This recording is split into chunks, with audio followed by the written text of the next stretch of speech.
All right, folks, good evening, everyone, and welcome here to Newcastle High School, home of the Trojans here in Newcastle, Indiana. We are live from the largest and finest high school field house in the world. Getting ready to bring you all of tonight's action between the Eastern Hancock Royals and the Newcastle Trojans. Scott, that first game was a doozy in the JV game. Unbelievable. Newcastle led by as many as 16, I believe we said. Yep. There in the first half. The Royals went an entire quarter without putting the ball in the basket and then came storming back there in the fourth quarter to win by 3 right at the buzzer, or right at the end. Not quite at the buzzer, but right at the end. And they did it all without hitting a three-pointer. They hit 1 3-pointer right at the start of the game and then 0 for the rest of the way. Now as we look at here for the varsity game, we can only hope that the varsity game is going to be nearly as exciting as that JV matchup. We'll take a look at these two teams. First, for the visiting Royals, Eastern Hancock is coached by Aaron Spalding. Coach Spalding has 296 wins here in his 24 years in Charlottesville. The Royals have had a really strong season at 15-5 with key wins over North Decatur, Heritage, and Blue River. A couple of losses to New Powell, Bloomington South, Wapahani, and Greenfield. So we've played some good competition this year and still come out 15-5 so far.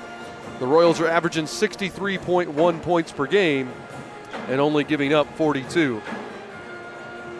Eastern Hancock currently sits second in the Mid-Eastern Conference standings behind Wapahani. Wapahani is 7-0. The Royals are 7-1 with only one conference game left to play against Union Modoc. Looks like the Royals are likely to finish second in the Mid-Eastern Conference this year. Eastern Hancock is led by the Spalding twins. Jacob Spalding averages 16.9 points and 3.5 steals per game. His twin brother Silas averages 14.5 points and 4 rebounds. In a cool moment on Tuesday night, both twins have gone over 1,000 career points this year. They got recognized before the Blue River game. Silas with 1,013 points, Jake with just over 1,100. Really cool. They were the first siblings in Eastern Hancock history to go over 1,000 career points and the first twins in Hancock County history to do it. But if you key on the Spaldings, don't sleep on Edric Miller and Grant Gray. Edric Miller averaging nearly 11 points a game, and Grant has struggled from 3, but he was on fire Tuesday night against Blue River. Grant had 18 points and brought his shooting average up considerably from the three-point line. He had 18 points, 5 blocks. So great game from Grant Gray. The Newcastle Trojans are the home team here tonight. They are coached by Daniel Cox. Coach Cox has 138 wins to 98 losses in his 10 years here at Newcastle. They started out the season pretty strong, but they've struggled a little bit here in January and early February. In their last 9 games, they only have 3 wins over Rushville, Morristown, and Pendleton Heights. So a little bit of a stumble here from the Trojans as they've gone along. But one thing the Trojans do have is history on their side. I don't know if you looked at that in the program, Coach Knight. Yeah. 60 sectional titles for Newcastle in their school's history, most recently in 2021. 19 regional titles, 4 semi-states, and 2 state titles. And look at that tournament record. All-time 319 wins to only 107 losses. I will tell you, growing up an IU fan in Idaho, I knew who Steve Alford was because that's the team that made me fall in love with the Hoosiers. And so I read his autobiography and discovered a lot about Newcastle before I'd ever been to Newcastle. So this is it's a cool place and a very storied program. I mean, does anybody match their history overall? I mean, maybe teams maybe won more state titles and stuff, but you know, you're looking at, they're right up there the same. Muncie Central, Marion, Kokomo, they're all up there, you know, as with the history. Those old North Central Conference teams, you know, have a lot of history there. So this series, they played a lot in the 70s. These two teams played a lot in the 70s. They were in the same sectional for most of the 70s. But then after 1980, they did not meet again until last year. So last year was the first time that these two teams met since 1980. This is the first time the Royals have been here in the Fieldhouse since 1980. In the last 10 games, the Royals have won, or last 8 games, they've met 8 times all time, or 8 times throughout their history. The Royals have 2 wins and 6 losses. So again, you can just kind of feel the history when you're here in Newcastle. And again, we talked about it a little bit in the JV game. Newcastle 10-10 on the season, having a good year. Eastern Hancock has had a great following everywhere we've gone. And you wish this game could be played on Saturday because the crowd would be significantly bigger. You'd see this place absolutely packed to the gills, but we had to move it for a very good reason. The girls basketball team for the Royals made it to the semi-state. They're going to be playing down at Shelbyville, playing North Knox at noon on Saturday. And if they can win that game, then they'll be playing either Forest Park or Greencastle at 8 p.m. And we weren't about to ask our fans to try to, make a decision there between the two. Obviously, you want everybody at this game, and then you want everybody to turn around and go to the girls' game Saturday night. So we want to thank Newcastle for agreeing to move the game to tonight. Yeah. I know it's not always easy to move games last minute, and we want to thank them for doing that because obviously this is a game both teams wanted to get in to help prep for the tournament. This isn't a conference game. It's not a rivalry game. It's just a game that's going to help both teams get better as the tournament comes up in coming weeks. One thing I was looking at too, Eastern Hancock, right now they're the favorite in their sectional. They're hosting the sectional for the first time in school history. They're the favorite with Triton Central and Cecina right there nipping at their heels. This Newcastle sectional is totally wide open. Right now, Yorktown, Delta, Newcastle, and Frankton all have records of 500 or better. And Jay County is always deadly. They're right under 500 at 8-9. So this is going to be a bloodbath of a sectional, whoever can come out of this Newcastle sectional. We'll talk a little bit about the Trojan players. It's a 3-headed monster that does most of the scoring for the Trojans. They're led by 6'5" senior Gavin Welch. Gavin averages 16.5 points, 5 rebounds a game. But right behind him, 6'2" senior Ethan Hinton averages 13.5 points and 4 rebounds. Also shoots 51% from behind the arc. So we got to keep our eye on number 5, Ethan Hinton, and not let him get open. And then junior Colin Taylor, 6'2" junior, averages 10.5 points a game, and he shoots nearly 40% from 3. So this is a Newcastle team that's going to shoot well. And you said, from the IU history and the Steve Alford history, this is one school, no matter who they have, they've got shooters. Oh, yeah. Well, and I think the last time that they were relevant statewide was when they won the state championship the year after, and Hahn and Stegall both moved on to Butler when Butler made their runs. Yep. And so you may not have realized it, but you were watching some Newcastle, like the typical Newcastle shooters there. So part of the fun of rooting for the Trojans is that long history of scorers.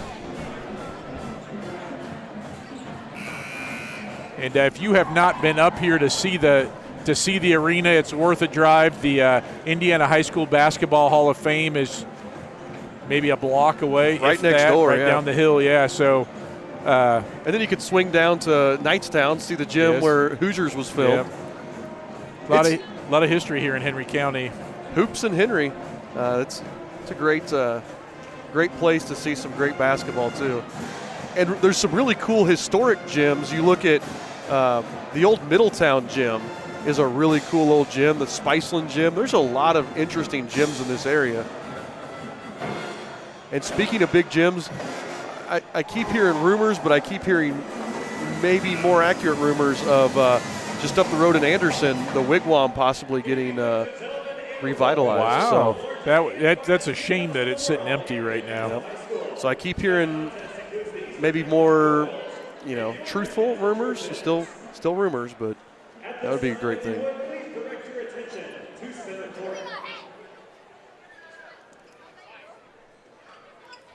Right now they're talking. Tonight is Archie's Promise Night. Archie Cox was born to head coach Daniel Cox and his wife Kelly in April 2021. Archie was born with a rare condition and lived here on Earth for only a few days.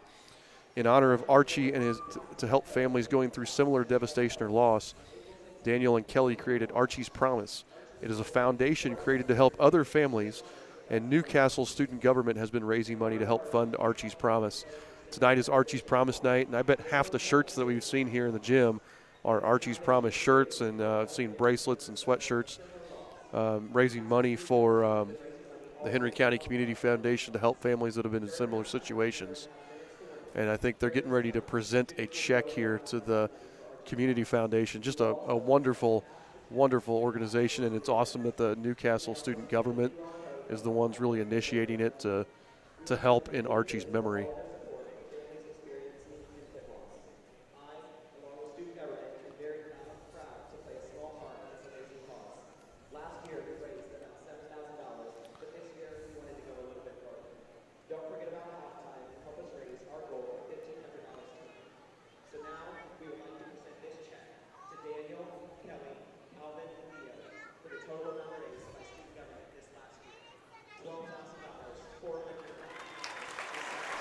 I think they said 12,000. Yeah, really. Right Last year they said they raised 7,000. This year 12,000.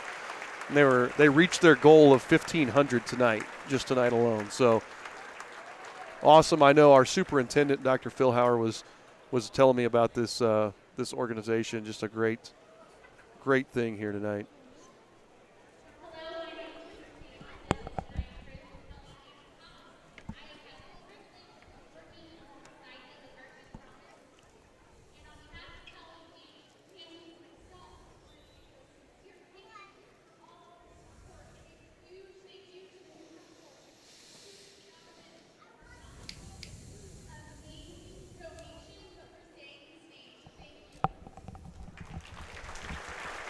Sorry, I was fixing we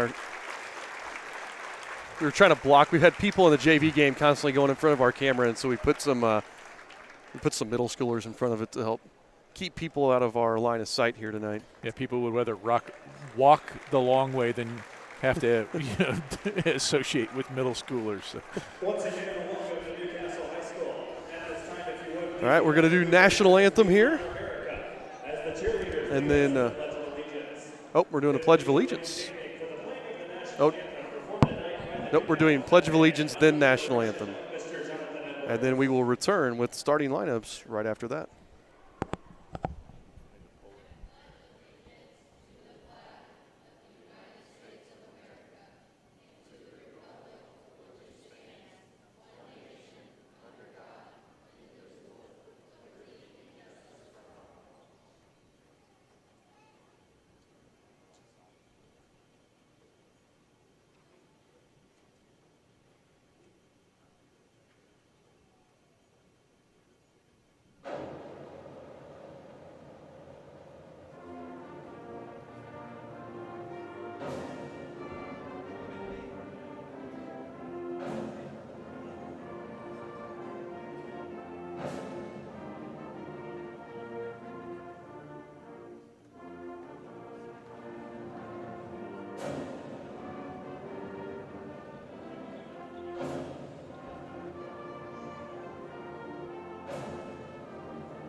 Great rendition of the national anthem there by the Newcastle Trojan Band. I like that, the Pledge of Allegiance, then the national anthem. I think we should do that. I'm still holding out that our PA guys will sing like the guy at Triton Central. Oh, that's excellent. I wish they would too. starting at guard, a 6-foot senior, number 2, Silas Spalding. All right, let's look at pregame here. Starting lineups, first for the Eastern Hancock Royals. We talked about the twins in the pregame, Silas and Jacob Spalding, the 6-foot seniors. At the third guard position, a 6'3 senior, number 23, Edric Miller. At the small forward position, a 6'3 senior, number 33, Grant Gray. And the big guy in the middle, center, number 43, the 6'3 sophomore, Caden Rubel.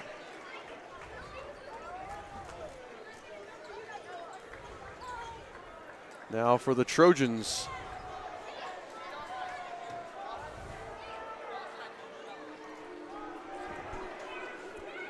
So they hit the lights with the spotlights.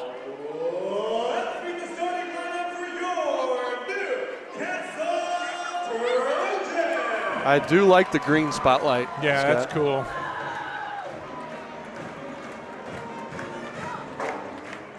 As we said, Newcastle starting lineup here. Number 3, a 6'3 junior, Tyson Lewis, averages 3.5 points, 4 rebounds a game. A guard, number 10, 6'2 junior, Colin Taylor. We already talked about him, averaging 10.5 points a game. He's one that we've got to make sure we stop. Number 5, another guard, 6'2 senior, number 5, Ethan Hinton, averaging 13.5 points, and he's the one, Scott, 51% from beyond the arc. Yeah, it's ridiculous. Number 11, a forward, 6' senior, Quentin Boatwright. Quentin does it all on the defensive end from what I've seen on film. And then their leading scorer, 6'5 senior forward, number 22, Gavin Welch.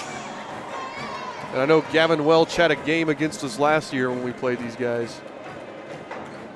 And from the bench, the head coach of your Trojans in his 11th season, Daniel Cox. Your announcers here for tonight's game, Scott Knight and Michael Gallion. I've never seen the coach get a banner before like the starting lineup guys. So. I'll have to talk to my wife about that. Yeah. I think Coach Bechtel needs one. Oh, I think the announcers need one. I think Spalding would tell them to get off of his lawn. Yes, he might. That's But maybe in such a way that they wouldn't understand he was asking them to get off his lawn. So Grant Gray and Gavin Welch to tip it off. Trojans control the tip. Yeah, I like this. We got our trap going here, kind of a 2-1-2 maybe. Yep. You got it. They get it over to Welch on the right wing, kicks it over to Hinton. Hinton drives in, lost the handle on it, out of bounds. Oh, it'll stay with the Trojans. I thought there was a foul personally, so yeah. I'll take the out of bounds there. I'm not sure we touched it. I think he bumped his own arm on one of our guys, and that's what I mean. I think it was either going to be a foul and there Grant picks up the foul on Colin Taylor. Number 33, Grant Gray, and that's his first on the Royals. So Welch to inbound. Throws it in the backcourt to Taylor. I like the student section is very helpful in letting Grant know he can't foul people. That's not okay. Yes, that's very polite. Swinging around, Welch on the wing. Lost the handle on it. Rubel with the steal. Yep, that's twice. Yep. Poked it away again. If you're watching here tonight, let us know everything looks and sounds. Testing out some new equipment. We've swapped out cords between games, so let us know if everything looks okay and sounds okay for you. Grant swings it over to Silas on the left wing. Silas wants the shot. He's cut off there by Boatwright, gets to his brother. Jake's going to drive to his left, cut off again. 3 on the way from Silas Spalding, no good. Rebounded by Gavin Welch. Yeah, it looked like we were trying to isolate both of the Twins on that one side as they came back, and Newcastle did a nice job defensively. Speaking of, Rubel has picked up his first foul. There's Rubel. Let's check that one there. You see, nice take there by Colin Taylor, and Rubel just didn't move his feet quite quick enough and got him with the body. And Rubel just so thick that you hit him and bounce off of him. Yeah. So here's Hinton with the ball, guarded by Jake Spalding. Jake falls down. Back to Hinton, swings it over to Welch. Back to Hinton. Hinton lost the handle, gets it back. Right now the Trojans look a little out of sorts offensively. 3 on the way here from Taylor is good. Taylor hits the 3 and starts the scoring. Newcastle up 3-0 here 6:20 to go here in the first quarter. Edric Miller up top, gets a screen from Rubel. Gets around the corner, dishes to Silas on the right wing. Silas is going to dribble, gets it up to his brother up top for three. Jake Spalding responds, buries the three. Yep, good offense right there, not forcing anything, working it around, getting a good shot. And if we want to make a deep tournament run, Newcastle is a semi-state host site, so you want to see our guys shoot the ball well here too. Because that's where you want to be at in a couple weeks. Oh, well, so are they going to call it on Caden? Because that can't be on Jake. Nope, they're calling Jake. Jake. That's twice. I'm not seeing that. As long as they're consistent, I mean they're letting them little bumps go, but as long as they get consistent with it, I'm okay with it. Or they're calling the little bumps, but like I said, as long as they're I want to see it on the other end. That's twice. It looks like that they've kind of created their own problems, and we've got called for them. Taylor gets it over to Boatwright, back to Taylor, guarded by Silas Spalding up top in this attacking 2-3 zone. Boatwright gets the corner, back to Hinton behind the back. Nifty move, but lost it. Grant Gray with the steal. And Silas is going to go the other way with it. He's got Rubel if he wants him. Yeah, they've got a mismatch with Rubel right now. Yeah, I would have liked to have seen us go in there quick. They get it over to Eddie on the left wing. Eddie drives, kicks to Rubel. Three on the way from the right wing, off the mark. Rebounded by Welch, his second. And I do not mind Caden taking those every once in a while to keep the defense honest. We've seen him make them. It's not his shot, but he can make it. It's an open three, and like you said, you got to keep the defense honest. And Caden's a 30% three-point shooter. Grant with the steal, gets it over to Silas. Oh, they're going to get a foul. Is that going to be on Welch or Taylor? Well, Welch was the one. Taylor looked like he was clean. That's what I thought. But the ref from behind called it, so that's why I wasn't sure. Welch is going to get called. They did. I think that was with the body. That would have been rough for Taylor to get called on that one. So Silas Spalding now at the line to shoot two. Misses the first one. Silas, a 78% free throw shooter. Make that 77%. Let's break this tie here with 4:43 to go in the first quarter. And he does. Silas hits the second, gets his first point of the game. We'll see how the Trojans handle this full court pressure. Taylor gets it across, gets it over to Welch. And right now we're just going to throw everything at Welch. Hitting to Taylor, and Taylor. Yep. I think that's their third turnover. Yep. Ooh, I don't know about that call, though. What do you think? They may have said he slid his back. I thought his back first one. It looked like a travel live, but seeing it there, I don't know. You don't argue if you get away with that either. No. Jake from deep. Nope. Way short there. All right, Trojan ball here. 4:11 to go. Eastern leads by a point, 4-3. Hinton gets it across, tries to get in the lane, kicks it to Lewis in the corner. Lewis drives, puts it up. Good block there by Rubel, and Gray corrals it. Yeah, and that was really good defense. Caden stood his ground, put his hands straight up, and forced another turnover. Eddie drives. There's that hand check. That's going to go on Welch, isn't it? I think so. Yep, that's two. Gavin Welch just picked up his second foul. And the leading scorer for the Trojans now with two fouls quickly here in the game. Yeah, Butler just checked in, and Thompson. So, and Lewis thought he was coming out, so that's probably their regular rotation, but they've got to pull Welch, and that, in theory, that should help us. Yeah, Eddie just great. blows by Thompson, and the basket and the foul. Edric Miller gets around Thompson. That, again, they're being consistent because I didn't see the foul, but they're being consistent with the touch stuff there. And that was a quick first step from Eddie to get around, and then he did that thing you see in the NBA a lot where the guys, you kind of wait for the contact. Yep. 7-3 Royals. 3:45 to go here. Butler They're trying to get it across here. They get it back to Butler. Gets it across the half-court line. 15-footer from the corner. Knocks it home. Clay Butler comes right in and instantly makes his presence felt with his first basket of the game. 7-5. Silas Spalding step back, finds his hands off to his brother Jake at the logo.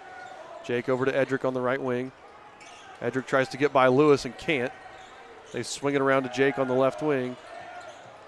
Finds Eddie up top, back to Jake, 3 on the way, blocked. Edric with the rebound though. That was Taylor with the block, wasn't it? Long arms there by Taylor. Rubel gets stuck with the ball in the corner. And they're going to call a clear out on Rubel. And that's his second. That's Rubel's second.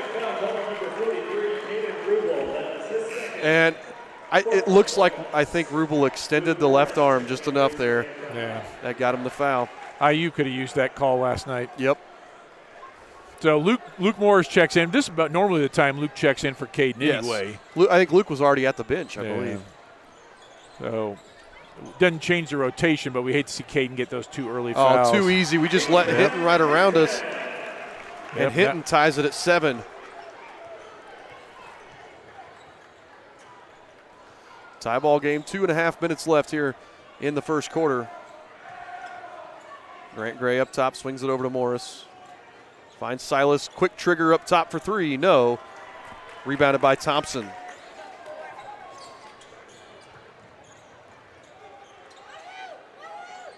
Hinton's got it, guarded by Sy.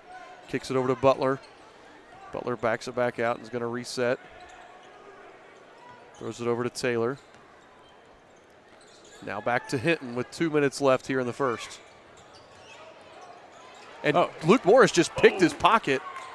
Oh, my. What a sequence there. Yeah. They get it over to Butler. He swings to Hinton. Hinton had that one knocked away, and Jake Spalding comes away with the steal. That's their 4th turnover. Yeah. They are a little bit out of sync, and we're doing a nice job.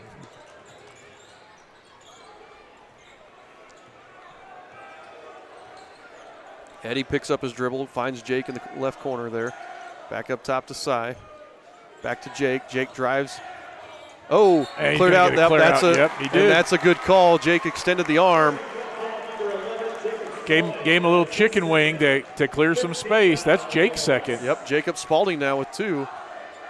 And again, that was a good job of selling it, but that's 2 fouls. Now you're going to see Coach Spalding's going to let him play with him, obviously. You're a senior, you're a coach's son, you've got the experience, you got the wherewithal not to pick up your 3rd on something stupid. Hinton lost it. Oh, they're going to get Sy with the block. That's a bad call. Yeah, Jake's used to playing with fouls too. He has a tendency to get a couple. You know, they don't come in one at a time for him. They usually come in bunches, so he can do that. And you know what? That's going to put that's now 6 fouls. So Newcastle in the bonus from now on. Butler looking to inbound, finds nobody. Finds Edric Miller's right hand. Tipped out of bounds. Eddie didn't think he was the last one who tipped it either. It almost went into the Steins where we saw a pacifier come out in the JV game. Yeah, you don't want to make them angry. You'll get hit with flying children's stuff. Lewis gets it to Butler. Butler hands off to Taylor. Under a minute to play here. Tied at 7 here from the Newcastle Fieldhouse. Yeah, Luke could have got called for a reach there, and they are calling that stuff. We got to be careful. Yeah, they've been calling it. That's 2 right there because Grant easily could have got tagged with it as well. Taylor rises up, blocked by Gray. Taylor gets his own rebound. Puts it up. No, Gray with the board. Grant Gray's got 2 rebounds. 30 seconds left. Coach Spalding yelling to hold for 1 shot. Jake Spalding at the logo with it. Newcastle student section making sure he realizes his last shot was an air ball. Yeah, again, very helpful and friendly. Is. Their student section about 4 times the size of ours, though, so got to give them kudos there. Grant gets it back up top to Jake with 6 on the clock. Jake working on Taylor. Swings it over to Morris. Corner 3 from Luke Morris. No. And the ball falls harmlessly away. And at the end of the first quarter, the score, Eastern Hancock 7, Newcastle 7. I think if Grant could have caught that clean, we had a layup, but he couldn't quite get it. We're going to take a quick break here and hear from our friends at 9 Star.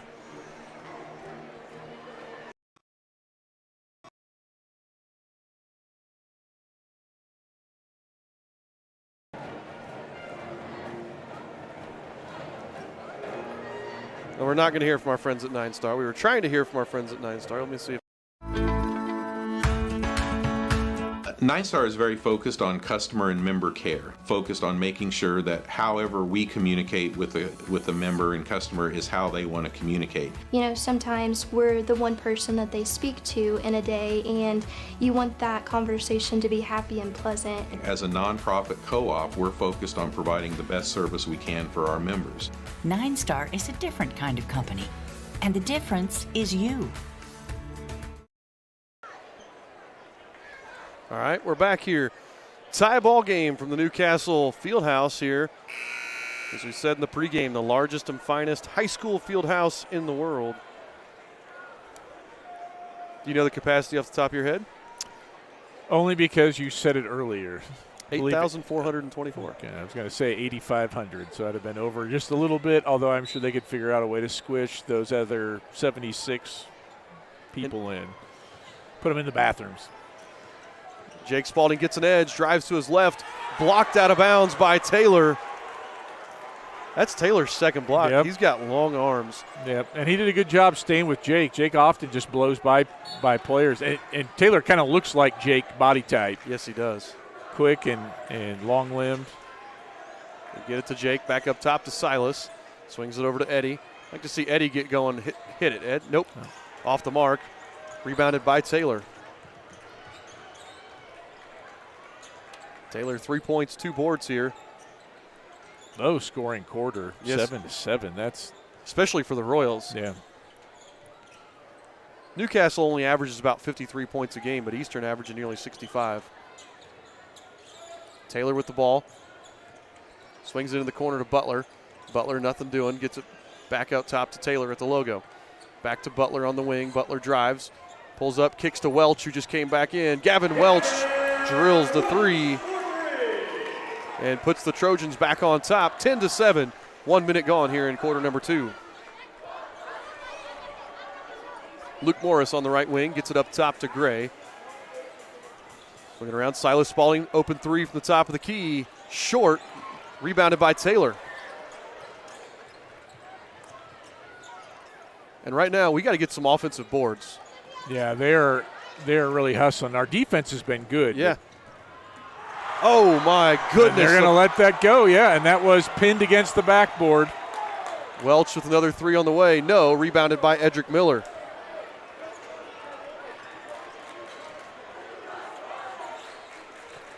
Luke Morris drives in. That one's blocked by Welch.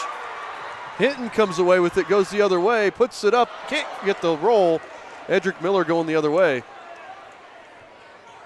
Block party here. No, Eddie so missed. what? But he got grabbed, so they'd let. Okay, I'm sorry. I'm going to start ranting. His arm got grabbed on the drive. I was trying to keep up with all the rebounds and Yeah. steals on my stat sheet and missed that. Got blocks on Drive. one side, rebounds on the other side. Welch, turnaround jumper. And that's your classic big man shot right there. Yep. He's 6'6", and we've got length, but with Rubel out there, our length is skinny. Yeah. Silas Spalding working on Butler, gets it over to Gray. Quick trigger from Gray, off the mark. Rebounded by Thompson. I'll tell you what, they are out hustling us to the boards too. Yep, they are right now. That's absolutely. They are flying. They're scrappy to get everywhere. And I talked to Coach Bechtel about this team this afternoon, and that's one thing he said. He said this team is beyond scrappy. So we saw this happen a little bit in the JV game in the second quarter where everything just went cold, and we had everything we could do to get back in and end up winning that game. I'd like to not get in a hole against the Varsity. Yes, I agree completely. Because I don't think we're going to be able to hit 0 threes and come back from down 16. Trojans working around Taylor. Finds Butler. Back to Taylor in the corner. Back up top to Butler. Butler's going to drive. Tries to throw it over to Hinton, deflected by Silas Spalding in his active hands. Finally gets it to Hinton, then to Thompson. Thompson backing down Luke Morris, and there's the charge. Morris draws the foul on Thompson. Because that's what Luke does. Charging foul number 21, Landon Thompson. That is his second. Fourth on the Trojans. Returning for the Royals, number 43, David Rubel. Yeah, Lewis came back in for the Trojans. Rubel comes back in for the Royals. Grant's going to get a break. So Rubel and Spalding both with 2 for the Royals. Welch and Thompson both with 2 for the Trojans. Trojans lead by 5, 4:18 to go here in the second quarter. And again, I think we've got Rubel. Yeah. We just don't want to throw it down in there. Yeah, well, and we're not getting a good angle. The way they're playing him up on the top instead of behind. And Jake Spalding pulls the trigger, buries a 3. Jake Spalding with his second 3 of the game. Chops the lead back down to 2. And I like seeing that from Jake. Yeah, after he airballed the one last time, it just comes right back. He's never met a shot he didn't like. No. Another turnover for the Trojans. That's their 6th turnover so far. Hey, can you see why maybe they're a 500 team? They've got a lot of athleticism and talent, but you got to take care of the ball. Yep. 3.5 left here in the second quarter. Jake Spalding way up top with it.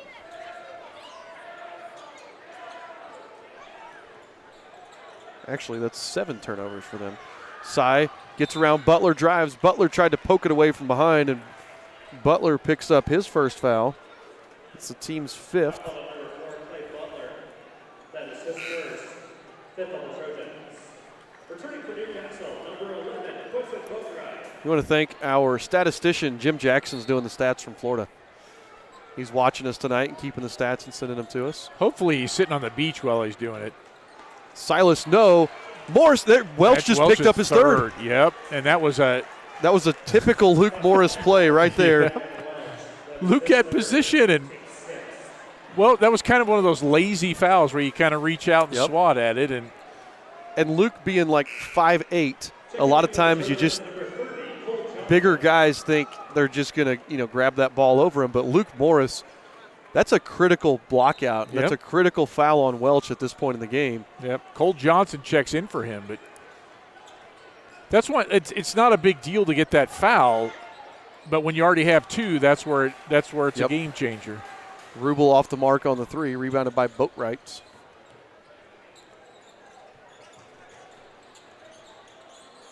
Yeah, you said Johnson comes in. Johnson only averaging 1.5 points a game.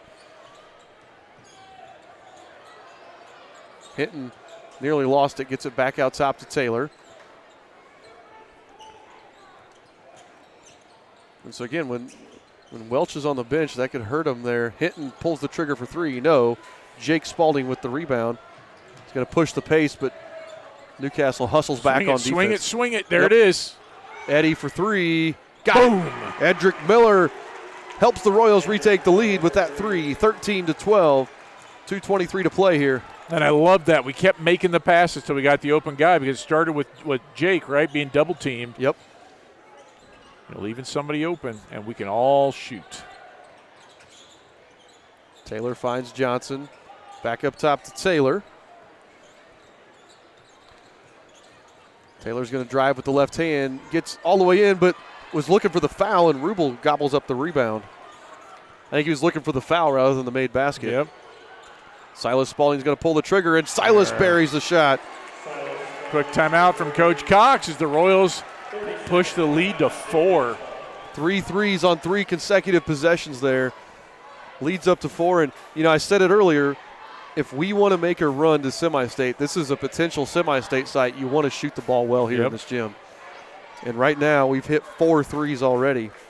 So that bodes well. So 16-12 Eastern Hancock, 1:49 to go here in the first half.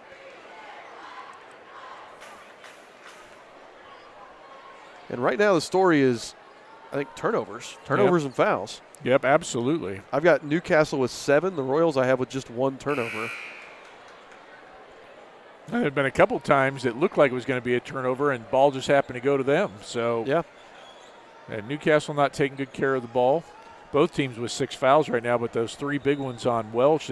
He's probably got to sit for the rest of the half. Well, we haven't committed a foul this quarter. No. Which is kind of interesting. We put them in the bonus, but then they have not taken advantage of the bonus. Yep. Because we put them in the bonus with over a minute left in the first.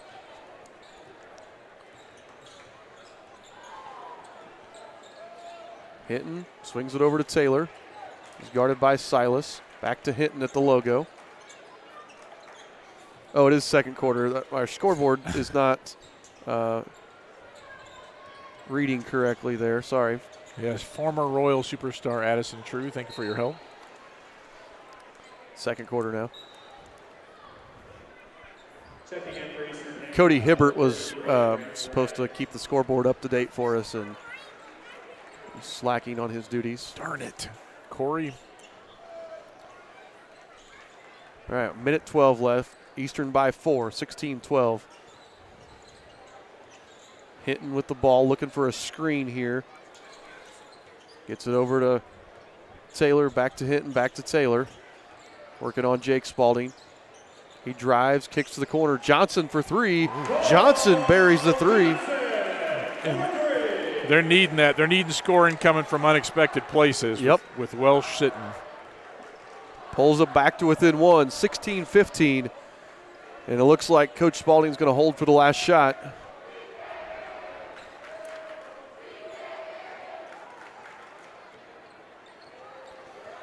Jake Spalding dribbling around here. We could go to a Paxton Farm sweet corn commercial, but we won't. 20 seconds left here in the first half.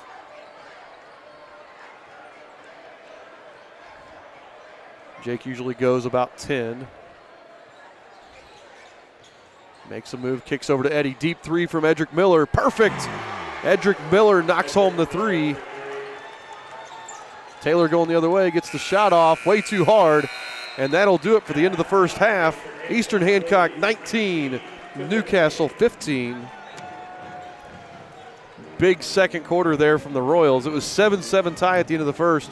Eastern Hancock outscores the Trojans 12-8 there in the second quarter, and we were down. It was 12-7, and we went on a 12-0 run there. So on a 9-0 run that really pushed it away. So again, I think we have an extended halftime. I'm seeing 15 minutes on the clock there. I don't know if there's going to be a performance. I know it was youth cheer night. Right. Wonder if they'll bring the youth basketball players out now. Could be youth night. So looks like a little bit of an extended halftime here, but we're going to turn it over to the IHSA Commissioner Paul Neidig and listen to the IHSA Commissioner's Corner, and we will be back in 14 minutes with the start of the second half.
Is your car dirtier than the hog barn at the 4-H fair?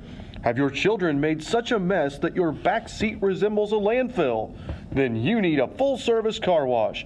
And the best place to get that in Hancock County is at Dave's Express Car Wash in Greenfield. Dave's Express offers both exterior and interior cleaning. They also do oil changes and tires. And don't forget to swing by the grill for their world-famous tenderloin. It's a one-stop shop where you can get it all at Dave's Express in Greenfield. As a member-owned cooperative, 9 Star serves our members who are also our friends, our neighbors, our family. You know, we take that role very seriously. We want to provide that customer with the same experience and customer service that we would expect ourselves. 9 Star is a different kind of company, and the difference is you. It's time for the Commissioner's Corner, an exclusive weekly conversation about Indiana high school sports with the Commissioner of the IHSAA, Paul Neidig. Now for an up-to-the-minute report about what's happening in the constantly changing world of high school sports, here's Coach Bob Lovell with Commissioner Paul Neidig. Welcome back, everyone, to our weekly conversation with the Commissioner of the IHSAA, Paul Neidig. And Paul, it just seems like every week we start by talking about championships, and we're in that particular part of the year. This is another busy weekend for the staff, coaches, fans, student athletes, everybody around the state. We have one of the greatest tournaments in the entire country in our wrestling finals at Gainbridge Fieldhouse. We also are into the semi-state round of girls basketball, new format as we all know. Boys basketball continues their regular season, so there are a lot of things going on this weekend. Absolutely, Coach, and we're ready here at the office. We're really looking forward to everything we have still going on. But this weekend, when we culminate a year and celebrate a year, and the final part of the year, which is obviously state championships, and this weekend is the wrestling state championship at Gainbridge Fieldhouse. You know, the Pacers and the Fever are going to let us have that facility for a little bit of time and celebrate some wrestlers, but and then they're going to get back to winning games on those floors. But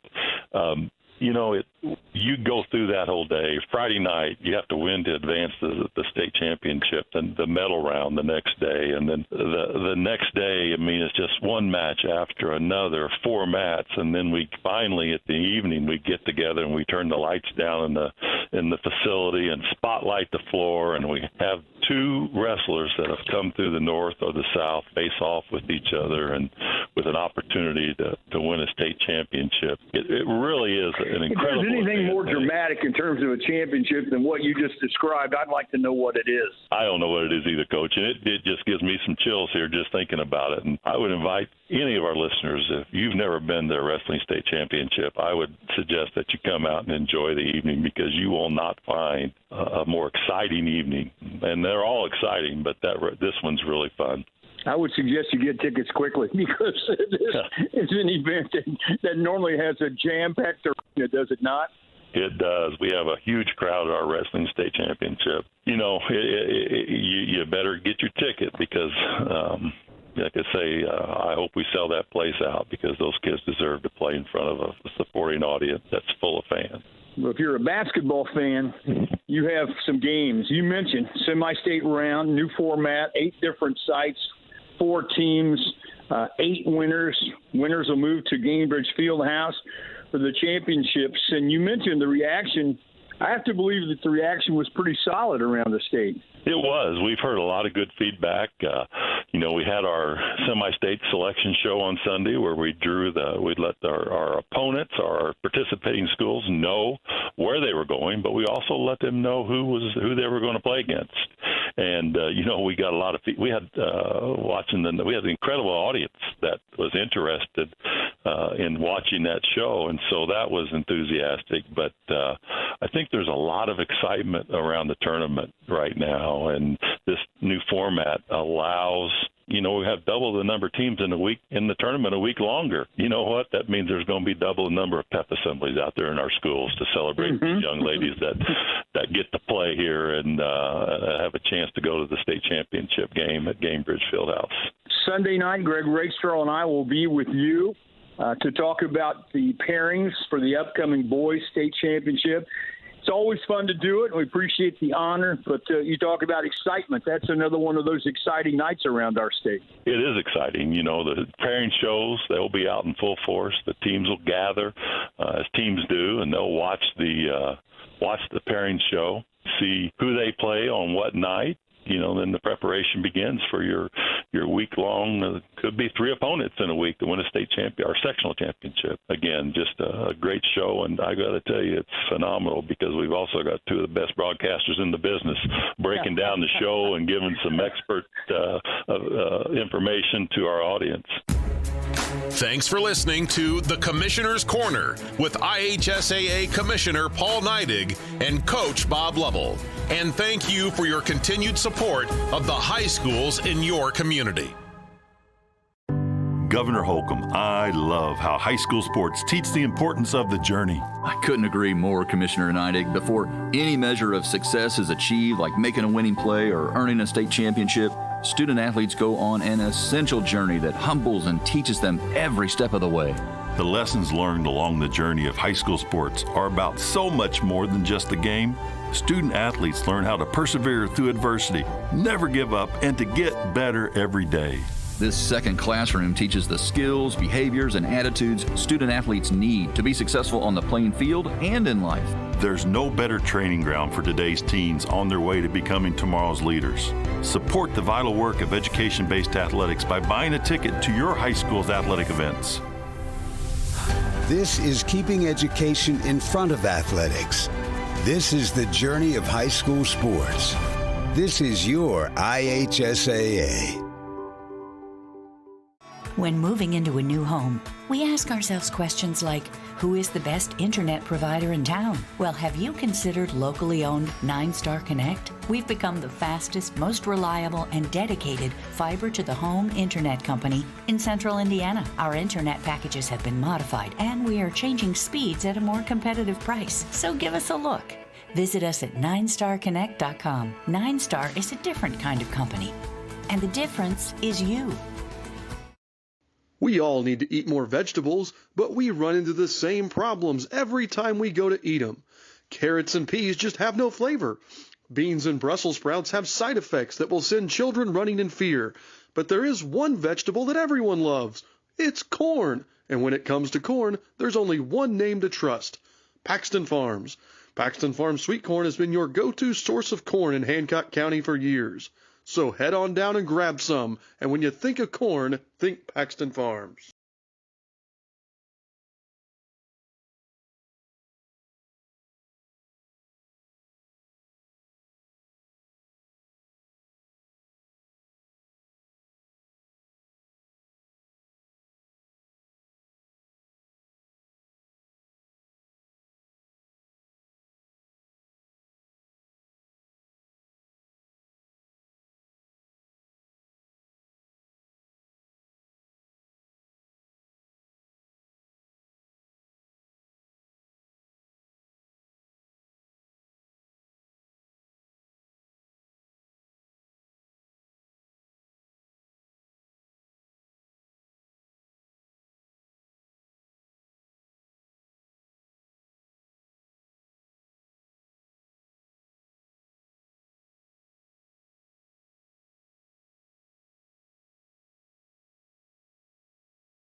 Alrighty, folks, we're back here with about 3.5 minutes left before the start of the second half. Newcastle's out here shooting around. Royals are still back in the locker room. Quick rundown of first half stats. We'll start with the visiting Royals. Edric Miller leads the way with 9 points, followed by Jake Spalding with 6 and Silas with 4. Nobody else has scored so far for the Royals. For the Newcastle Trojans, much more balanced scoring, but just not quite as much of it. Welch with 5, Johnson with 3, Taylor with 3, Butler 2, and Hinton with 2. Leading the way on the boards is Colin Taylor. He's got 5 boards so far this evening. But the story, as you saw up there with the halftime stats, turnovers and fouls. For the Royals, Jake Spalding and Caden Rubel both have 2, and they managed to finish the half unscathed. You know, if you only pick up 2 in the first half, not the end of the world. Gavin Welch for Newcastle, just never able to get into a rhythm. Picked up 2 quick fouls, went out, came back in, hit a shot, and then instantly picked up his 3rd. So he's got 3 fouls there at the halftime break. Nobody else in any kind of foul trouble, I don't think, either way. I think Landon Thompson has 2 for the Trojans as well, though. I guess there is 2 there. It's interesting. Both teams got to the brink of the bonus and didn't go over. No, the Trojans didn't shoot a free throw. Yeah. Eastern, the only free throws we shot were on shooting fouls, so neither team earned those extra shots. We do want to take a moment here to say happy birthday to our superintendent, Dr. George Philhauer. Today is his birthday. I don't know how old he is. He looks like he's about 32. Yeah.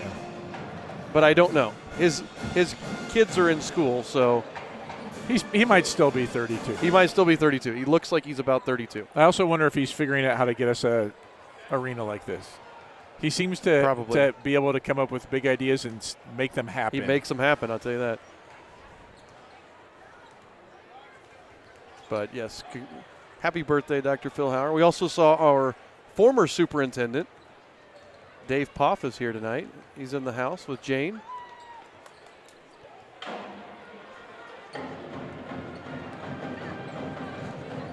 Just real quick, I was thinking opening a broadcast by saying, welcome to the Paxton Farms Sweet Corn Arena on the campus of Eastern Hancock.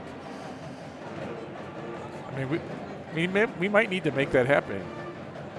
The Paxton Farms, well, it's the Hancock Health Arena. They're the ones paying for it right now. Right. No, but I mean, like if we get a new one, if it's. Oh, if we get a field house like this, and they could the get the Paxton naming Farms rights, field house, right? You had wanted to change our mascot, so now we've got the dancing ear of corn. There's more than corn in Indiana. There's basketball too. You know, I mean, there's all kinds of things we could do. I think we might need to make this happen. And then we could become corn-related, the Eastern Hancock ear pickers. There we go. Not putting your finger in your ear like my 18-month-old, but picking the ear of corn. Well, and instead of Savannah bananas, we could go with another yellow food. Yep. So, unfortunately, Dr. Philhauer's not listening to our No, but he may right go now. back and watch. Or somebody could bring it to his attention. Yes. I mean, we could have corny basketball nights or something. I know. So, you know, I mean, so possibilities are endless. So, Patty Paxton, if you're listening, those are some ideas right there.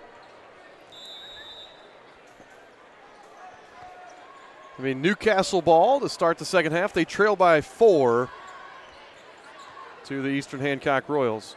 We've got starters for both teams out there. Yep. See what happens with Welch. Hinton's going to pull the trigger on the quick 3. No. Rebounded by, I couldn't tell who that was. I think it was Taylor. No, it's Lewis. Lewis, yep. Lewis with the offensive board with 3 Royals around him. And Jake Spalding just picked up his 3rd. Yep. Lewis just fought. He got position. Rubel was afraid to pick up his 3rd. Jake just fighting for the ball.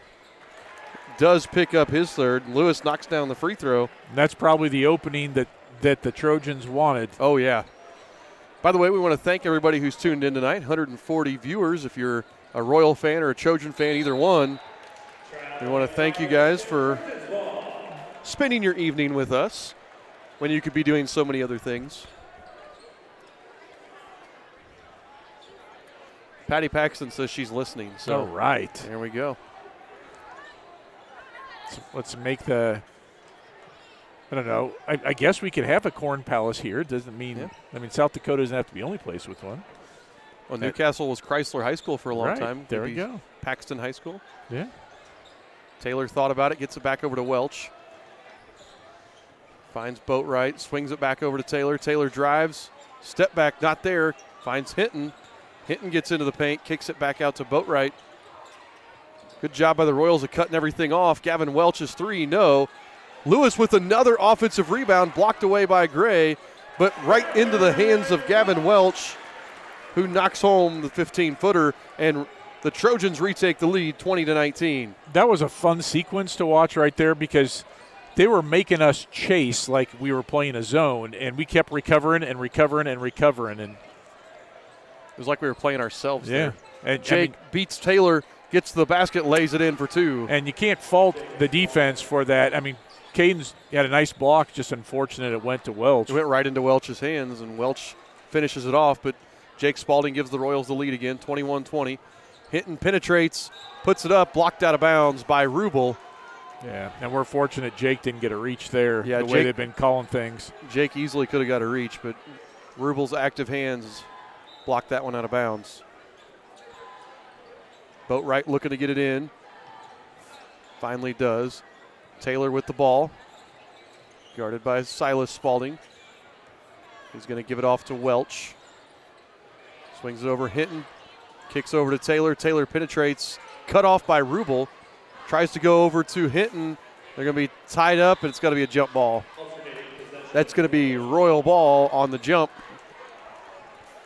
I'm interested that Welch at 6'5" or 6'6" made a jump pass. He felt like he had to get into the air to get a clear view. We do have long arms. Yes, we do.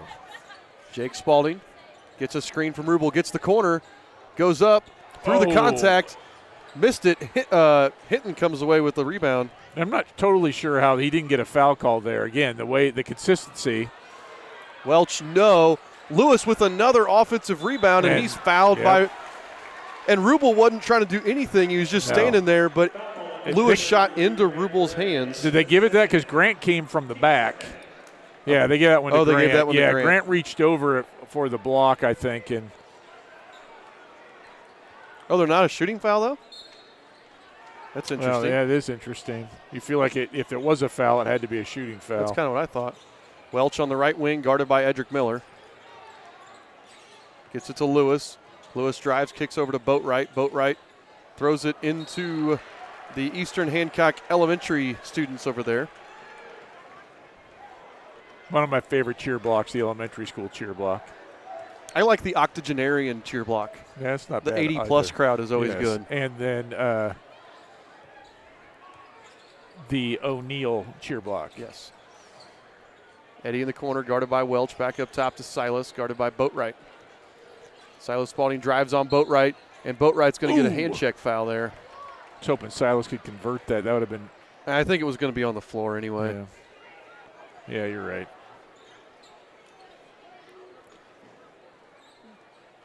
Official has a question for the scorer's table. There we go. Butler comes in. Yep, he'll replace Boatwright. Checking in for Newcastle, number 4, Clay Butler. They find Gray on the inbound. Gray's three, in and out, rebounded by Lewis. And Lewis didn't have a rebound in the first half. He's got 4 here in the second. Yeah, he's been everywhere this quarter. I'm waiting for him to pull up from 3 and just let it fly to see what happens. Welch. Two Trojans both went opposite directions away from the ball there. That's the second time they've thrown it out across court, too. That is their 9th turnover here. Royals still lead by a point, 21-20, 4:43 to go here in quarter number 3. Silas guarded by Butler on the left wing. Drives, kind of dropped his shoulder into Butler and picks up the foul on Butler. It's 2 on Clay. Yeah, and that was like a lot of them tonight, silly fouls that they're calling it a tight game. Yep. And they've been pretty consistent, honestly. They're calling everything, but they're calling everything both ways. You just got to learn to play with it if they're going to do that. Ed gets it into Rubel. Rubel. Oh, that's so. That's harsh. I got a feel for Rubel on that. Yeah. He's been working so hard down on the block. I guess they're calling him that he leaned into him to create the. I mean, there was more contact from Lewis trying to prevent him from getting the ball. Man, I feel like Rubel sometimes just, again, he's like a magnet for fouls. Well, when Shaquille O'Neal first got in the league, everything he did gave a foul because he was so much bigger than everybody else, and he didn't move. And you mentioned earlier, Butler and Silas tied it up there, and that's going to stay with the Trojans. Yeah, Caden, a big, strong kid, and it's not his fault guys bounce off him. Well, we saw on Tuesday, Blue River had a big guy that was thick too, and they just kind of banged on each other. The refs let them play. It's a little different sometimes when you're playing against, although Lewis is not a skinny player. I mean, Lewis he's got some mass to him there. But when you're playing against smaller guys that Rubel so often is, like you said, they bounce off. Yeah. Again, Trojans with the ball, under 4 to play here in the third quarter. Butler with it, finds Welch, 10-foot turnaround, good. Yeah, we cannot let him have those. Nope. We did not get our switch there done well. Welch has 9. Trojans retake the lead, 22-21. 3.5 minutes left here in the third quarter. Jake kicks it back out to Grant. Grant fakes the 3, kicks to Jake. 3 from the left wing, perfect. Is that his third or fourth? That is his third 3 of the game. He's got 11. He has all of our points here this half. Hinton drives, finds Welch on the left wing. Deep 3 from Gavin Welch, no. Rebounded by Jacob Spalding. Jake finds Cy, swings it over to Eddie. Eddie drives to the left hand, kicks to Jake, corner. Oh, I thought he was going to pull the trigger. He looked up, and I think Butler was that Butler or Taylor just a little too close. Nice tap out there. Oh, Eddie saves it. Good job by Edric Miller to save that one. We'll give Eddie the rebound there off the miss by Jake. Jake working on Taylor. Little ISO. Hands off to Morris. Morris drives. Blocked. Oh, foul called there. And, of course, Luke hits the floor because that's what he Luke does. I like that. We got blocked 3 or 4 times the first half. Yep. And Luke, I mean, I would have been okay with that either way. Yeah. Foul, no foul. Luke short on the first one. Eastern Hancock leads by 2, 24-22. Landon Thompson coming back in. He'll replace Lewis. Lewis has had a heck of a third quarter here. 3 points, 4 boards. Charge taken. Luke misses them both. Welch with the rebound. Gavin Welch, little 3/4 court pressure from Eddie. Gets it to Butler. Butler being hounded by Morris here. Gets to Taylor, corner 3. Taylor buries the 3. His second 3 of the game. Newcastle retakes the lead, 25-24. Silas gets it back to Jake on the left wing extended. Jake working on Taylor. Gets a screen from Morris. Again, we're going to ISO, get a screen here. Swing it over to Gray. Gray finds Eddie in the corner. Edric drives. Cut off. Gets it to Morris. Morris saves it somehow. And then Coach Spalding doesn't like what's transpired there, and he's going to use a timeout and get us refocused and reset. With 1:59 left here in the third quarter, Eastern Hancock trails Newcastle 25-24. You are listening to the Eastern Hancock Sports Network. We all need to eat more vegetables, but we run into the same problems every time we go to eat them.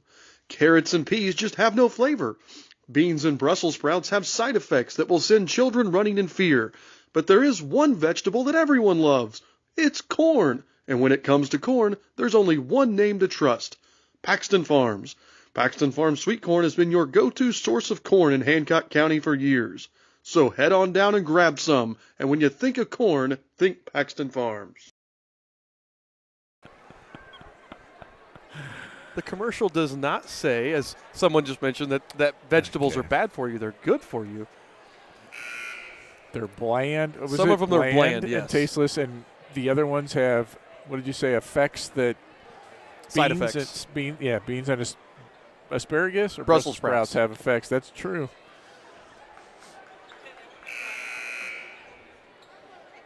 And again, Paxton Farms, if you're looking to sponsor our entire school, I don't know that the name is up for change, but it'd be worth a call. There's at least 2 people that'd be down with it.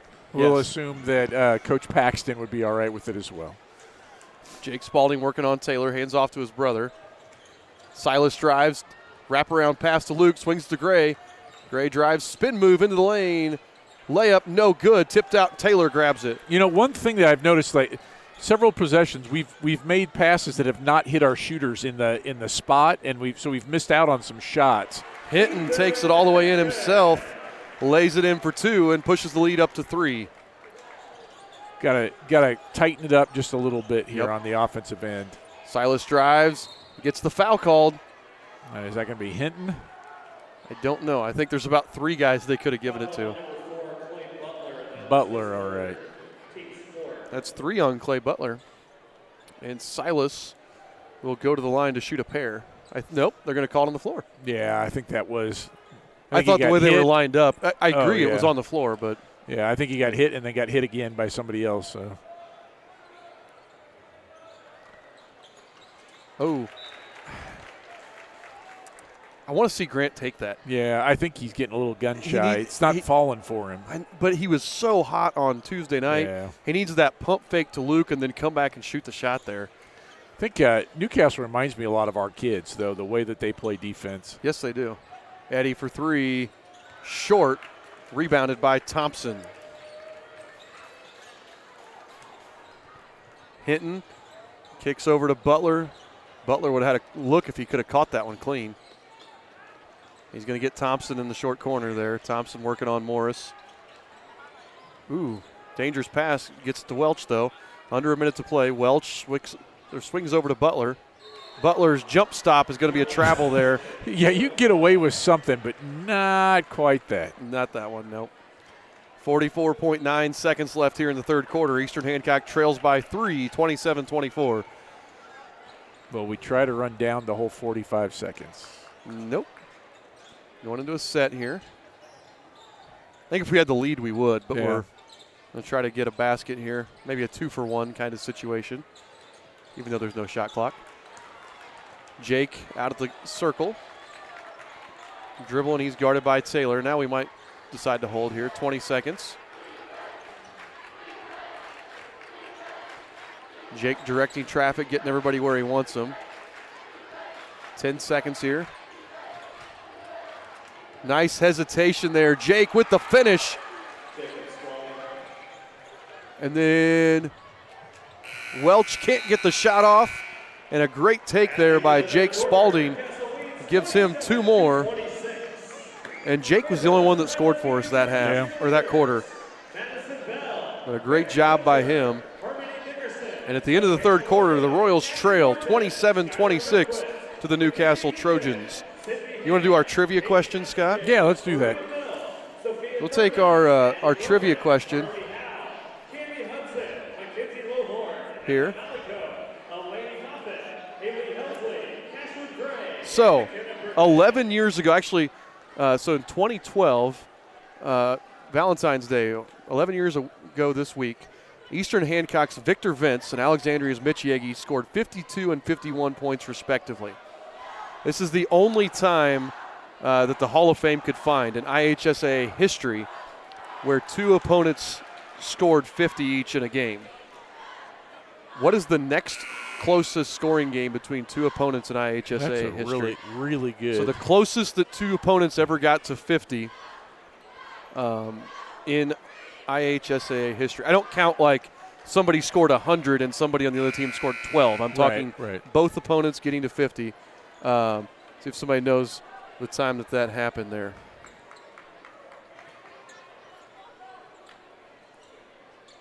Oh, wow. Addison True says Trey Lyles and Trayvon Blewett, 51-45. That is a great guess. That's wrong, though. That is an incorrect one, but that is a great guess. I think the fact that he had it right there, though, like that was, he wasn't searching. No.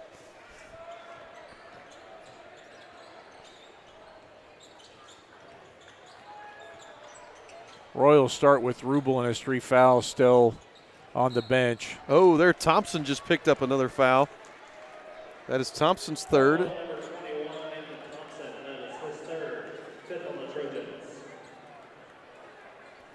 Do they have 3 guys with 3 now?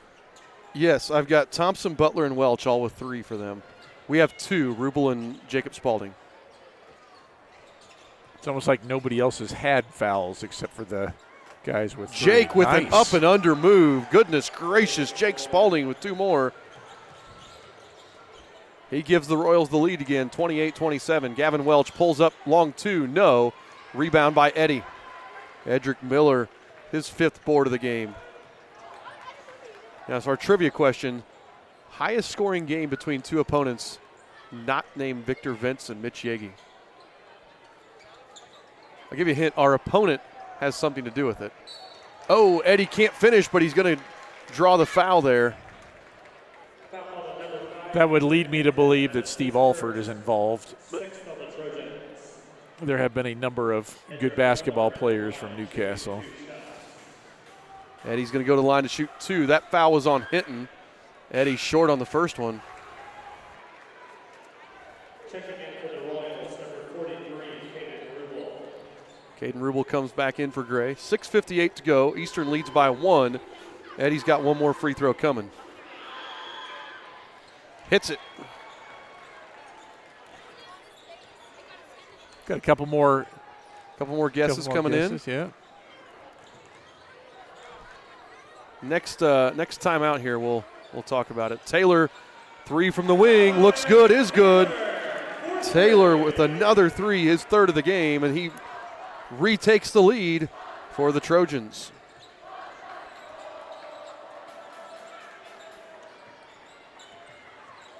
Eddie up top with it. Gets it over to Morris, hands off to Silas Spalding. Silas drives with the right hand. Gets cut off, back out to Eddie. Oh, patience by Edric Miller, but then we lost it out of bounds. Man, it was clean, but couldn't quite hang on. Lewis comes back into the game here for the Trojans. 6:19 to play. Newcastle leads 30-29 here at the Fieldhouse. Got a lot of good guesses here, Scott. Yeah, I like it. Some of these people I've never heard of. So Hinton with the ball. Guarded by Silas. Gets it over to Welch on the right wing. Way out there. Swings it over to Taylor. Swings to the corner. There's Butler. He gets it in. Back out to Butler for 3. Butler, no. Welch wanted to put that one back and dunk it, but couldn't. And Silas Spalding comes away with the rebound. all right, let's work it and get a good shot. Eddie manages to corral that one. Timeout by Coach Aaron Spalding. 30-second timeout. And it stinks we had to use a timeout for that. Yes, it does. Here's our trivia question. Victor Vince, Mitch Yagi, 11 years ago this week, scored 52 and 51. What's the next closest scoring game between 2 opponents? That would be the Church Street Shootout, February 20th, 1959. Newcastle and Kokomo. Ray Pavey scored 51 for the Newcastle Trojans. Jimmy Rail scored 49 for Kokomo at the old Church Street Gym. So if you go up uptown in Newcastle, it's the Church Street Gym became the YMCA, and if you go in there, it is tiny. You think about a town this size, you think about a factory town, a Chrysler town back in the 50s. That gym held 1,800 people. And I was reading, I was listening to an interview with Ray Pavey one time. He said that when they sold season tickets, you only got half a season. So many people wanted season tickets that they could only sell season tickets for half a season. That is fantastic. So Jamie O'Neill got that. She was our Dave's Express Care Car Wash trivia winner tonight. Well, of course Jamie got that. Silas drives, puts up the shot. No, Rubel with the offensive board. Yep. And then Lewis fouls him. Nice job by Caden Rubel. And Lewis just picks up his second. Yeah, Lewis can't believe it because he'd been all over the place in the third quarter, and that time he was out of position, and Caden was not. And Caden Rubel will go to the line now to shoot 2. Oh, no, it's just 1-1. Sorry.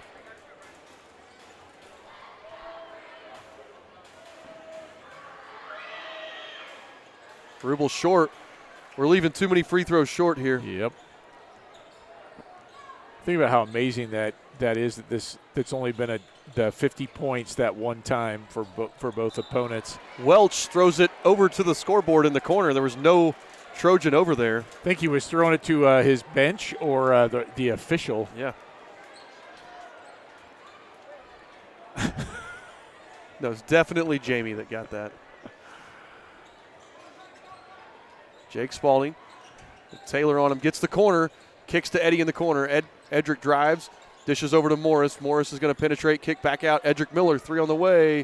Short, but Rubel's right there for the putback. Yeah, that was beautifully done by Caden. Eddie's shot affected by Welsh coming flying at him. Caden Rubel gives the Royals the lead again, 31-30 with 4:42 to go here in the game.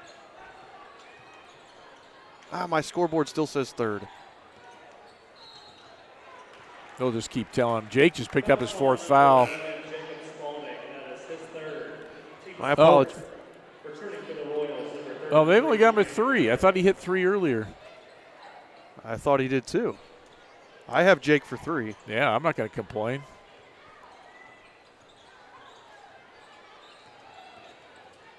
Going to kick it over to Butler. And again, Newcastle trails by 1, 31-30. Butler kicks it back up top to Taylor, over to Hinton on the right wing. Hinton pulls up from 10 feet, buries it.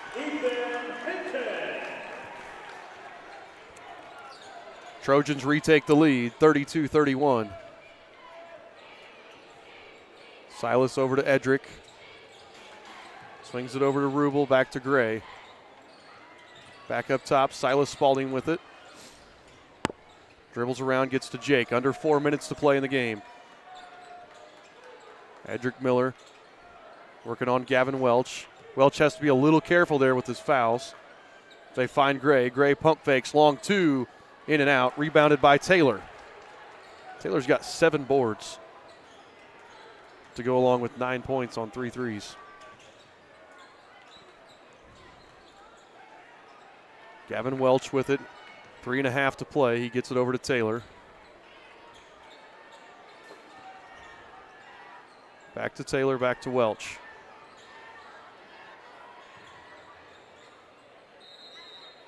Well, we got timeout here by Coach Cox.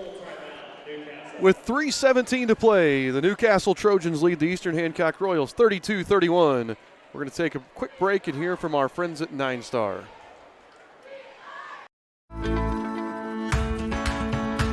Nine Star is very focused on customer and member care, focused on making sure that however we communicate with the member and customer is how they want to communicate. You know, sometimes we're the one person that they speak to in a day, and you want that conversation to be happy and pleasant. As a nonprofit co-op, we're focused on providing the best service we can for our members. 9 Star is a different kind of company, and the difference is you. All right, we want to thank 9 Star, one of our sponsors. They're a sponsor that makes commercials for us.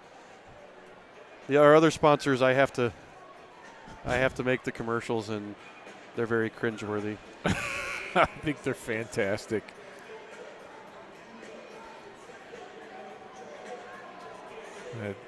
They've been playing a good selection of rap type hits from the decades here tonight. Yep. All right, so Trojan ball, 3:17 to play. They lead by a point, 32-31. Awkward spot to inbound here for Gavin Welch. Ends up finding Taylor in the backcourt.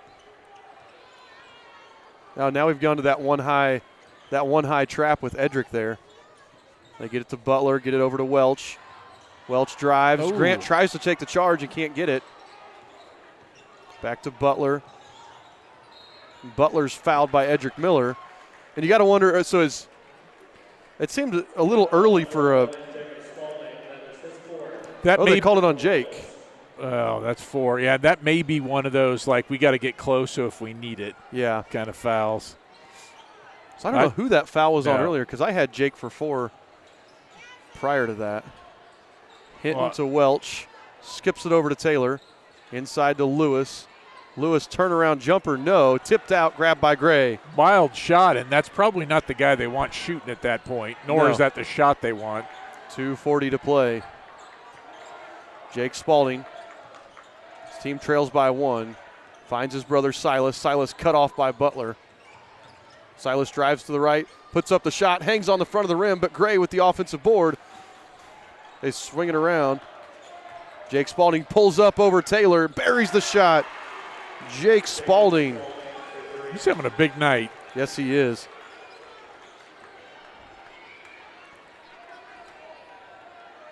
Having for 18 points, 18 of our 34. 2:05 to play. Trojans trail by 2. See what they draw up here. Hinton gets it to Welch. Over to Taylor, wide open 3. Front of the rim, but Lewis there for the offensive board. Jump ball is going to stay with the Trojans. So 2 things. That was a great offensive set, getting that wide open shot. Lewis with the rebound.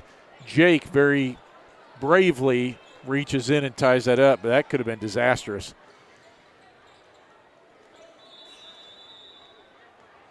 Coach Cox called a timeout before that inbound pass. 30-second timeout. So with 1:51 left here, 30-second timeout here by the Trojans. We're going to keep it here. Well, this has definitely been an entertaining night of basketball, however this one ends up going. But you would not have convinced me that this game was going to be played in the 30s, though. No. Oh, no. And especially with both teams are hitting threes. We've hit 2, 3, 4, 5, 6. We've hit 7 threes. So 21 of our 34 points have come from beyond the arc.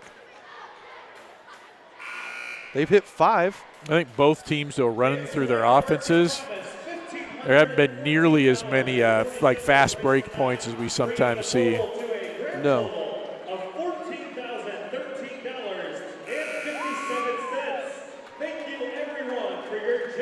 And again, one of the big things, that the key difference in this game has been turnovers. The Royals do not have very many. The Trojans in double figures yet? At the end of the third, they had 11, and they've turned it over at least 2 more times. So I've got it at 13-2, the turnover differential. Hinton finds Taylor. Back to Hinton. Back to Taylor, back to Welch. Taylor to Butler. Taylor penetrates to the left hand, finds Welch. Over to Hinton, his 3 on the way. Off the mark, rebounded. Oh, Rubel and Jake Spalding knocked into each other and knocked that one out of bounds. Yeah, unfortunate for those guys. You hate to fault the effort for crashing the boards, just went against us that time. Minute 18, Trojans have another shot here to try to tie it up. Taylor with the ball at the logo, swings it over to Welch, back to Taylor. Taylor gets it to Butler. And they're really just trying to work us around, trying to find a hole in the zone. Hinton back to Taylor, under a minute to play now. Feels like they want a 3. Like they've got some guys working inside, and they're not really looking. It's kind of what I've thought. Hinton drives, cut off, kicks to Butler. Welch with the ball, 44 seconds, over to Hinton. Hinton cut off, and Jake Spalding just fouled out. That's only our 6th foul.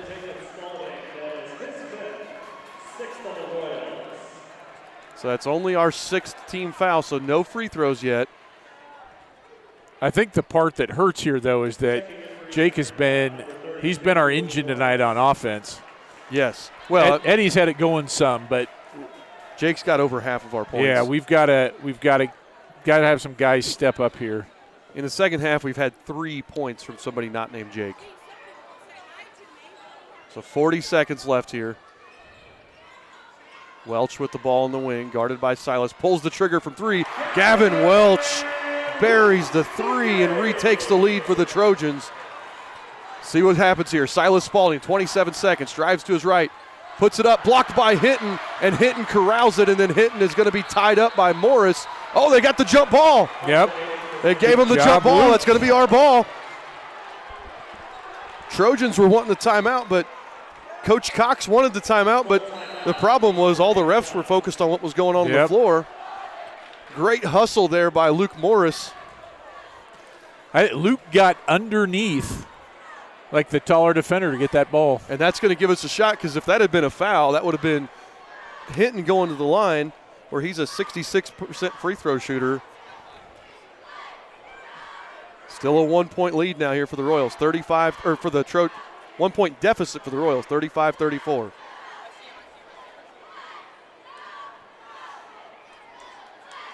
What are you drawing up? Are you going to try to hold and score at the end, or are you going to score quick? I think if you get an opening, you want to go. You don't want to pass up a shot when you're down. I don't think. If it was tied, maybe you wait.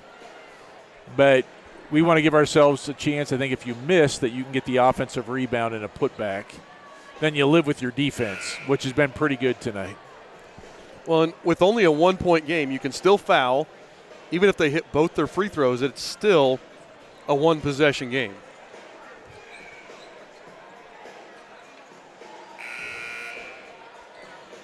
All right, so Silas Spalding going to inbound, and you know it's going to probably go in, and then we're going to get the ball back to Silas, like a little America's play or something to Silas in the corner. Or we do that elevator screen and get Silas at the top of the key, fake the America's play, and get it to him at the top. Yep, there you go. There it is, Silas with the ball, 15 seconds. He's guarded by Taylor. Over to Eddie with 10 on the clock. Edric Miller had the corner, backs it back out, 7 on the clock.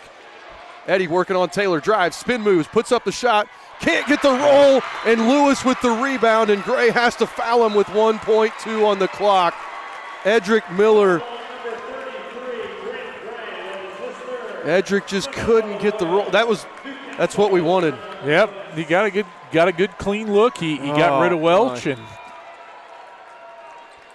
I missed the replay on that. If you want to go watch it, you're going to have to go watch it yourself. Yep, that was just one of those things. Didn't fall.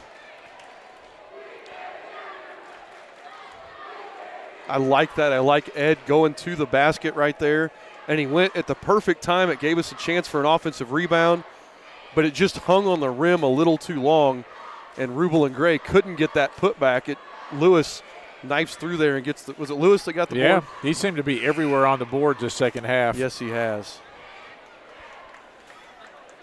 Oh, my goodness. 1.2 seconds left in the game. Newcastle, you've got Lewis 1-1. I wonder if Coach Cox here, do you tell him, like, you're going to tell him probably hit them both. But imagine if you get the offensive board here, you're trying for a full court heave. That's your only shot. Yep.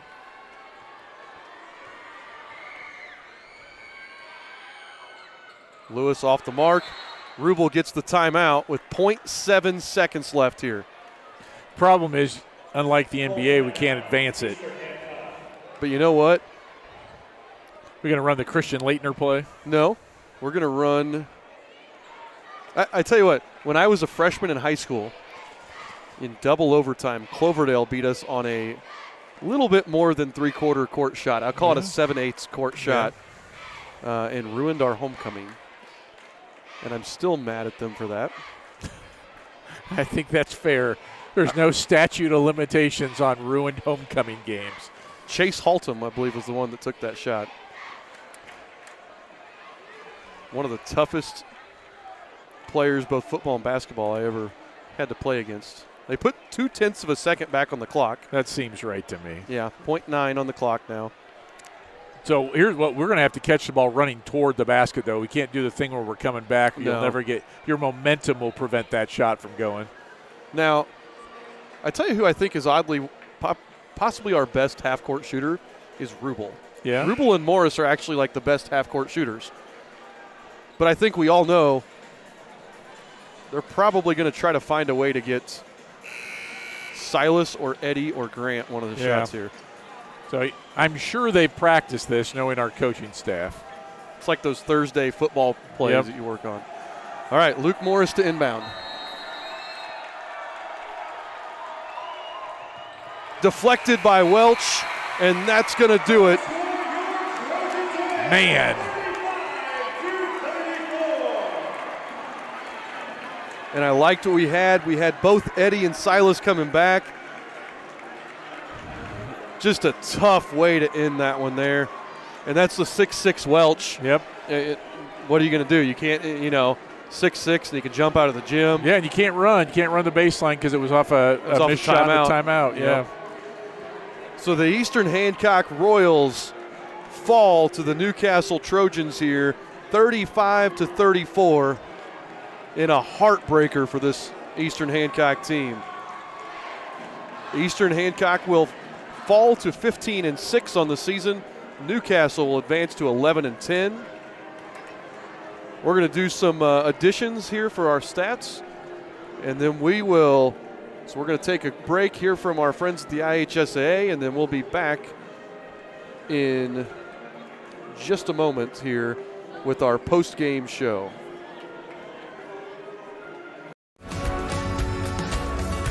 We are really heavily involved in the community, so there are multiple different volunteer opportunities that we can go and do. Volunteer time to share their time and talents with organizations that need not only monetary assistance, but just people's time to help those organizations grow and thrive. 9-Star is a different kind of company, and the difference is you. High school sports fans, welcome back to Game Time, to pure spirit, to pure sport. Welcome back to high school sports. Fans, I'm IHSA Commissioner Paul Neidig, and I just want to say, welcome back. This is Game Time. This is Indiana high school sports. This is your IHSAA.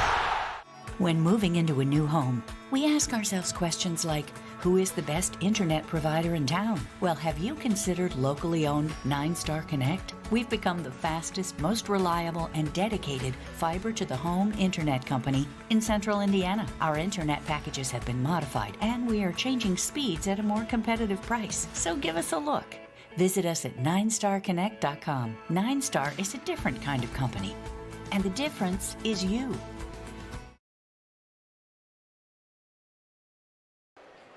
All right, folks, we're back here with our post-game show, sponsored by Paxton Farms and Dave's Express Car Wash and 9-Star. Point totals. Do you have point totals? I do have point totals. Okay. Leading the way for the Trojans is Gavin Welsh with 12, followed closely by Colin Taylor with 9. Then they had Ethan Hinton had 6, Tyson Lewis had 3, Cole Johnson had 3, and Clay Butler had 2. For the Royals, Jake Spalding with 18 points, Silas with 4. Jake with 18, Edric with 10, Silas with 4, and Rubel had 2. And in the second half, you had 12 from Jake Spalding, 2 from Rubel, 1 from Edric. So just not enough scoring outside of Jake there in the second half. A couple other things to note here. Eastern Hancock now 6-3 on the road this season, not counting neutral site games there.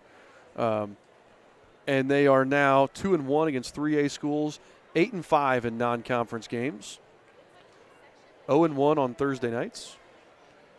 This is the first time all year that we've lost a game while allowing less than 40 points. So defense did its job. We just couldn't score enough tonight. And then we fall to 1-3 on games decided by 5 points or less. So that's one thing we've struggled with here is closing out these games at the end. We've got to do that. If we're going to make a run that we want to make, we're going to have to close these games out better than we have so far here in the regular season. And I know that's going to be a point of emphasis for Coach Spalding going forward is making sure that we make plays because we didn't do anything wrong there in the second half. Our defense held. We just couldn't get shots to fall. Yep, and we had a few that were close at the rim we couldn't get going. They had a few good plays, and to me, the difference when they finally took the lead was Tyson Lewis. He was all over the boards, especially the early part of the third quarter. Yeah, Lewis didn't have a single he may have had a steal or a turnover, but he had no statistics on my sheet in the first half. And in the third quarter, in the second half, he wound up with 3 points, which doesn't sound like a lot, but 6 rebounds. Yeah. And that was the critical part of the game. Royals leading rebounders for the Royals, Edric Miller with 5, Grant Gregg with 4, Caden Rubel with 4. And the other thing we didn't do very well, only 5 assists. Yeah. Typically we have a better assist ratio there. So, again, get better, move on. That's why you play these games, right? You play good teams to try to prepare yourself for the tournament. And now the Royals said have 6 losses, but if you take a look at these 6 losses, you see New Pal, who's I think 18-2 on the season. You see Bloomington South, the winningest program in state history, winningest coach in state history. Tinley, very, very good 1A team. Wapahani, probably the favorite or second favorite in 2A North. Greenfield, a top 10 team in the state. Now Newcastle, another great Hoosier Heritage Conference team. So move on, get better. Things of note, you and Terry Stevens are going to have senior night tomorrow night, right? Friday night, yep. Friday night, senior night. Tune in, just a varsity game, but tune in for that as we send off our seniors. It won't be their last home game because we'll have the sectional at home. Right. Well, we don't know what the time is on the game tomorrow night because we have a 5th and 6th grade game before, right? Yes. So I think the goal is 7. Yeah. But it may be a little different, but 7-ish. And then the girls semi-state. Please do not listen or watch online. Go to Shelbyville. Cheer on the girls. That's going to be a huge crowd. Forest Park travels well. North Knox travels well. Greencastle travels well. The girls play North Knox at noon on Saturday. And just so you know, you won't be there, correct? Coach Paxton and I will have an audio-only broadcast. If you look on Facebook and Twitter, we'll have that sent out to you guys. So Coach Paxton and I will have an audio-only broadcast of that game. You can buy it and watch it. The IHSA is streaming it. It is $12 per game, or $20 gets you all the games in the semi-state. But we will have audio only if you don't want to pay, or if you just like to punish yourself by listening to us. And then if we win, you'll be there that night, right? Yep. So that's what I'm hoping for. A day of volleyball followed by a semi-state championship game. That would be awesome. All right, folks, so thank you again for tuning in. Live from Newcastle High School, the Fieldhouse. The final score here, Newcastle 35, Eastern Hancock 34.